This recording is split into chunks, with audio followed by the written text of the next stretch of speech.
Este é o vídeo do trabalho final da disciplina Segurança em Computação, ministrada pelo professor Ricardo Custódio.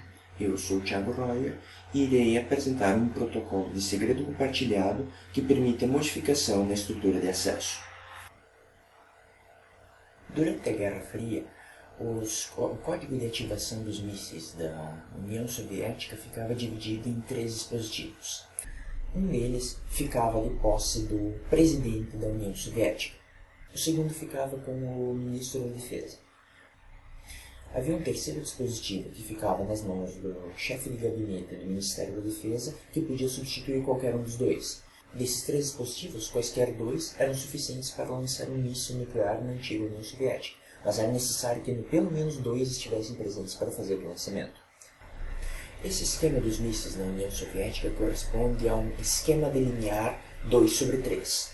A ideia é que o segredo, que no caso era o código de lançamento dos mísseis nucleares, ficasse dividido entre 3 fatias, ou shares.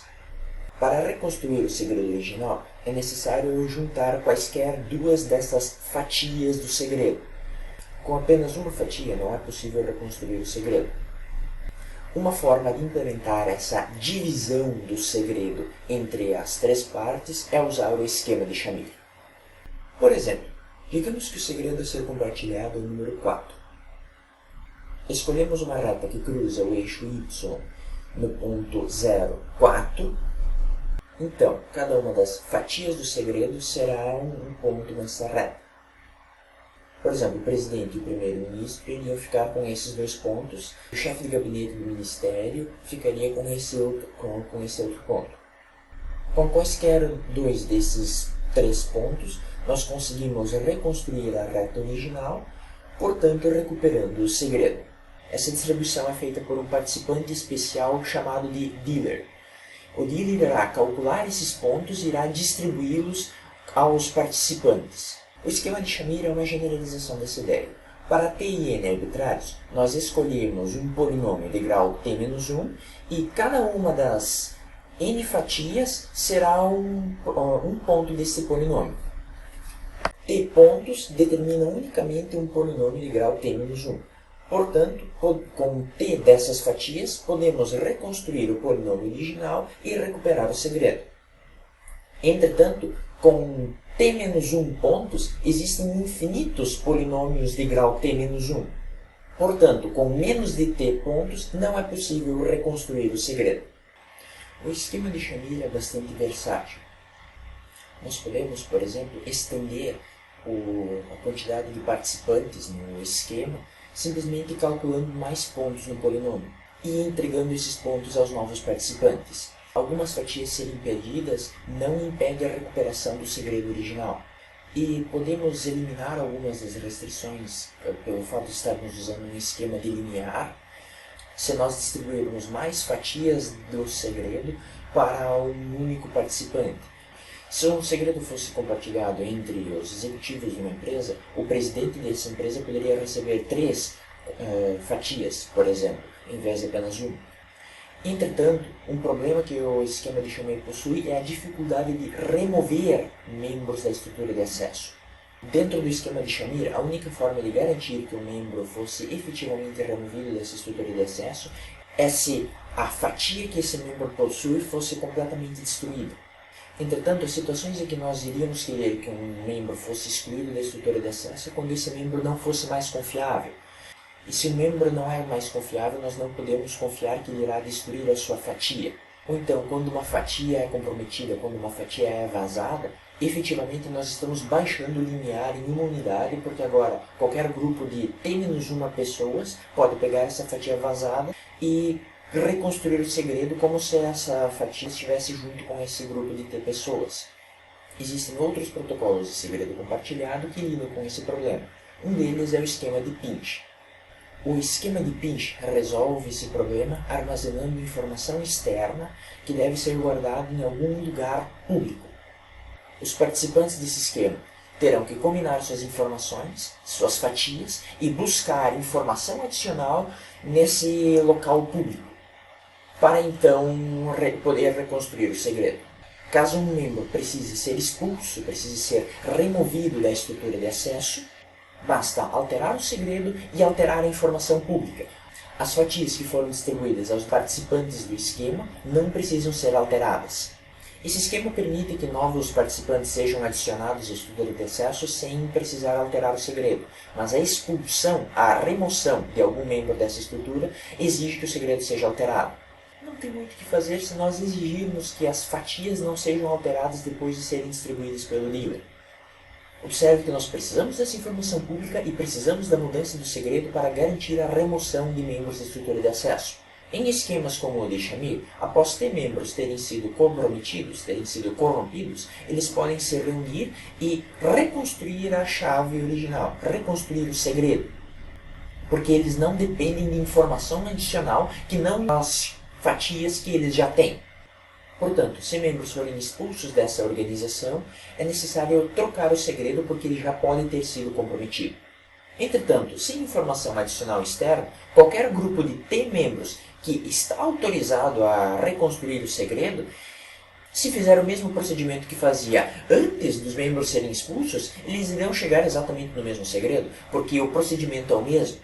Portanto, é necessário armazenar em algum lugar público informação adicional que esses membros irão resgatar para poder reconstruir o segredo. Então, a alteração do segredo é comunicada trocando informação deste local público. Manter a informação em lugar público não é uma restrição real, porque essa informação ela poderia simplesmente ser distribuída entre os membros. O grande problema é justamente o fato de nós termos que mudar o segredo na expulsão de membros. Em situações como, por exemplo, a da União Soviética, em que o segredo era o código de lançamento de mísseis, isso não é uma restrição real porque a alteração no segredo pode ser sincronizada com a alteração do código de lançamento dos mísseis. Entretanto, para situações como o segredo ser a chave para decifrar um documento, esse esquema de fato ele não é aplicável. Mas se T fatias já haviam sido comprometidas, então essas T pessoas já poderiam ter reconstruído o segredo original e já poderiam ter decifrado o arquivo. Então não é um problema único desse esquema de compartilhamento de segredo. Agora que justificamos a existência de um quadro de avisos público no esquema de Cachim-Pinch, vamos estudar como funciona de fato esse esquema. O esquema de Cachim-Pinch ele funciona sobre ZP estrela, em que P é um número primo. Nós iremos fazer uso de uma função de via única f. Uma função de via única é uma função cuja inversa é difícil de calcular. Por exemplo, exponenciação modular. Por difícil de calcular, eu quero dizer que o tempo de cálculo da inversa. O segredo a ser compartilhado, que chamaremos ds, será um elemento de ZP estrela. Com cada participante PI, iremos combinar um número em ZP estrela para ser a fatia desse participante. Essa fatia ela pode ser gerada pelo dealer e enviada através de um canal seguro para esse participante, ou então ela pode ser acordada num esquema semelhante de Diffie-Hellman, por exemplo.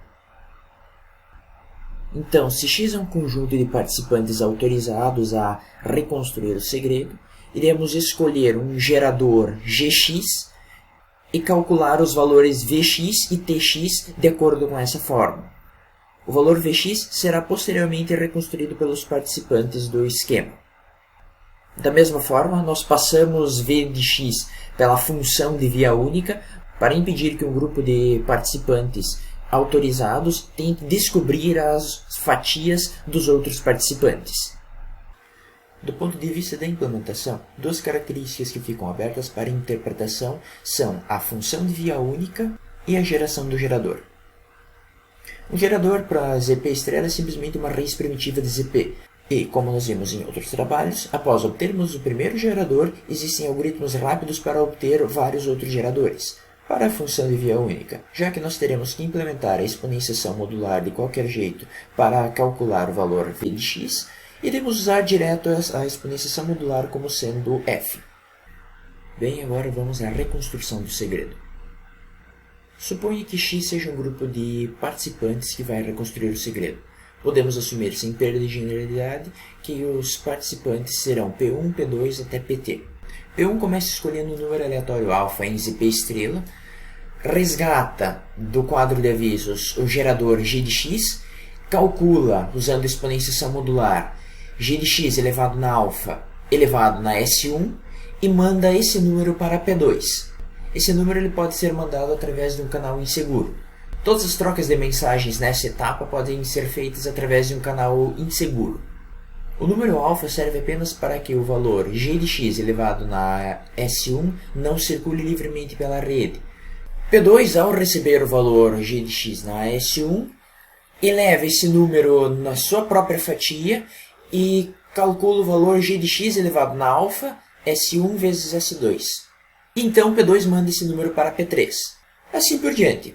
O último participante, o participante PT, irá receber g de x elevado na alfa, S1 vezes S2 elevado até St-1, eleva esse número na sua própria fatia e manda o número de volta para P1. Agora, usando o inverso modular de alfa, P1 pode calcular o valor de V de x e, resgatando T de x do quadro de avisos, P1 pode reconstruir o segredo S. Toda a informação necessária para reconstruir o segredo está no quadro de avisos e nas fatias de cada participante. Então, depois que um usuário for expulso da estrutura de acesso e for removido da estrutura de acesso, basta recriar o quadro de avisos usando geradores diferentes, um segredo diferente e conjuntos de usuários autorizados diferentes para que o usuário antigo não tenha mais acesso ao novo segredo. Eu implementei o protocolo de caching pinch como duas ferramentas de linha de comando. O segundo link aponta para um possível roteiro de execução desses dois programas depois de já terem sido compilados. Obrigado por assistir.